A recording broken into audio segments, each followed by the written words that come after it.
I spent 15 years in the highest levels of international finance, but none of it compares to, somebody grabbing me on the street this morning and say, keep going, Brian. Thanks for everything you do. I mean, it's just, it trumps all that by 100x. It's kind of crazy, Yeah. And what's the price of relevance? I know that whenever this phase of my existence ends, I know I won't sit there going, I wonder if I mattered. I wonder if it mattered. I wonder if I won't have any of those wonders, because I get reminded every single day that the mission I'm on is a mission worth doing. And listen, how rare is that? How sweet is that? How unusual as a human experience is it to know that in your life, you freaking got the validation that, yeah, you know what? It was worth the air that you breathed. So I would say I'm a better human being because I have found myself less interested in being important and far more interested in being relevant. Well, it shows. And there was some great moments in that EU speech where, you said, let me repeat that. Did you hear what he said? And it was just fantastic. I mean, it really came off as a great TED Talk. Not that Ted would have ever had you. I don't think I'll be invited back there either. Probably not. Although you do have that old TED Talk I found as well. I do. It is. They can't erase all of it. Mine disappeared it was on the TEDx website. It actually disappeared for 2 months, right when all of this was happening in May 2020. And I was like, come on. I was like, I mean, okay, it's one thing, when Dropbox and PayPal and all these other things systematically check you. But I was like, come on, TEDx takes my talk down. And then it popped back up later, and now I think it's gone. But anyways, it was interesting. Your role in the film is interesting in Plandemic 3 because, again, we also see a different David Martin. You're talking about this concept of being human. You're talking about what this great reset might mean, this quasi-communist society, and then this last line where you talk about go out and stand on the earth, and you can feel what it means to be human and be a part of this universe. It was a nice, unexpected part of you to see that makes sense of everything that you do. Yeah, Mickey told me that I should wait for it, and I didn't know what wait for it was. I knew that I was going to have at least a cameo thing in this film. And then he told me about his editorial decision to put that line in the film. But that was actually one of the rare moments that Mickey and I had to get into that really human space. A lot of people don't understand what motivates me.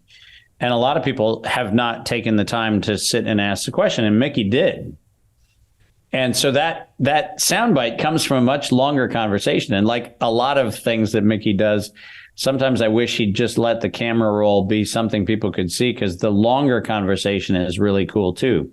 But the point, I think, is important, because if you ask this underlying question, that what's the motivation, right? What's the motivation for a Dave Martin? What's the motivation for a Brian Rose? What's the motivation for Mickey Willis? Which, by the way, I think the Great Awakening film, because Mickey does finally get in front of the camera and finally puts his voice in this film. I think it's brilliant, because now you get the motivation for the why behind Mickey, which is a phenomenal story, and it's wonderful, and it grounds this into the context of why it matters. I think it's absolutely brilliant. And the point is that Mickey just let the camera roll, and we started talking about, okay, the why in David Martin. And I would say to the people who puzzle about motivation, the why for me is actually simple. I knew at a very early age that I perceived the world very differently than the people around me. I grew up in a very conservative religious environment. It was not welcoming of different perspectives.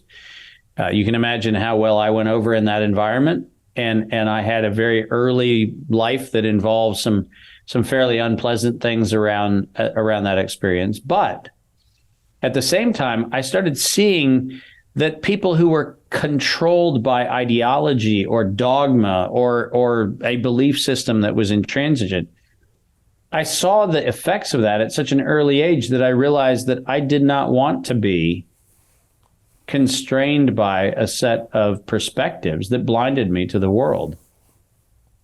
And I have a beautiful moment, which was a moment I had in China with a lovely guy who invited me to a monastery in 2010. I'm sorry, in 2007. And during our conversation, he asked me if I would stand barefoot in the snow. Now, I grew up on a farm in Pennsylvania. You know, barefoot in the snow is not what we did when we went out at 4 o'clock in the morning to milk cows. That, you know, I was very much into boots. But I went out in the monastery and stood in the snow. And he just asked if I could learn from the snow. And it was a fun exercise, because what I found was, you know, your first thought is, why the hell am I standing in the snow with bare feet? That doesn't make any sense. And then after your brain gets done telling you that that's a dumb idea, you start feeling the snow. And then you start feeling your effect on the snow. And you start feeling that if you stand there long enough, the snow relents to your body heat. It doesn't go the other way. Your body heat doesn't relent to the snow. Your feet get cold, yeah. But the snow changes its phase. And that's when I had the epiphany standing barefoot in the monastery, in the snow. Was if you actually stand long enough in your essence, whatever your essence is, you actually start feeling that you actually matter to the earth, not just the other way around. And so this wonderful moment of just go stand in the snow turned into a life lesson, which then became a motivation, which is to say, can I get to a place where I'm living my life, I'm comporting my behavior in such a way that I have the ability to learn about my impact on things. And for me, that was a massive shift, not to see the world as happening to me, which I think a lot of people get trapped in. Does this happen to you? Does that happen? Which builds the victim accommodation, validation nonsense that we're living through right now in society. Can you get to the place where you actually see your own effect? And for me, I'll look at that snowy day in the monastery as one of those life-altering perspective shifts, where you move from a world where the world happens to you into a world where you realize it's all interconnected and it's a phase question. How long are you willing to stay and make a difference? How long are you willing to put up with an uncomfortability so that you can make a difference?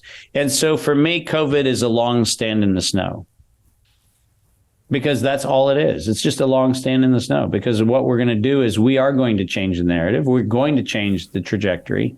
And this, in many respects, is a war of attrition, because I do not tire of standing up for humanity. That's not a thing I get exhausted with. I don't sit here going, Brian, we've got 15 minutes. Let's get the highlights. We'll sit long. We'll enjoy. And when we ultimately see each other in the UK or over here, wherever, we'll have even a longer conversation. Why? Because there's a humanity that is the thing that we will ultimately see its phase change if we're willing to stand long enough metaphorically in that snow. And that's why I love Mickey's inclusion of that line. Get to the place where you see you're part of a system rather than you are the victim of or the inertial consequence of a system outside your control. Because we do. We have an influence. We do have an effect, and we can actually stand in that and accomplish great things. So Jim Rickards has just recorded a video that's not available to anyone in the public, and he's going to be talking about how this upcoming recession is going to be fast, it's going to be bloody, it's going to be nasty. But at the same time, he's going to show you how you can position yourself to profit from all of this chaos. Now, we've made this video only available to our viewers. Go to londonreal.tv/Jim. Watch that immediately. I can't say enough good things about Jim Rickards. He understands the global economic system better than any guest I've ever had on London Real. His predictions are almost uncannily true, and you can learn how to profit from his vision, from his expertise, and his understanding of economics. So go to londonreal.tv/Jim or click the link below. It's an excellent, excellent look on what's going to happen in the future and how you can position yourself to profit from that. Jim is one of the best in the business, one of my favorite guests on London Real, and he's very, very good at predicting the future and showing us all to profit from it. So click the link, and I hope you enjoy. Hey, it's Brian Rose, founder of the DeFi Academy. I've told you my 4-week crypto bootcamp is amazing, but don't take my word for it. This is what my students are saying. The DeFi Academy was an amazing experience for me. It took me totally out of my comfort zone. In this course, I was challenged, I was held accountable, and pushed to do things that honestly weren't always easy. It's been phenomenal, and I can't believe we're already up on our 4 weeks. It has flown by. Going through this DeFi accelerator by far was one of the best courses I've taken. You do this course, you really get into the nitty-gritty of the activities that will make you comfortable with decentralized finance. Thank you so much to Brian and everyone at London Real and the DeFi Academy for even putting together an amazing course like this. Anybody else that wants to do it, please sign up.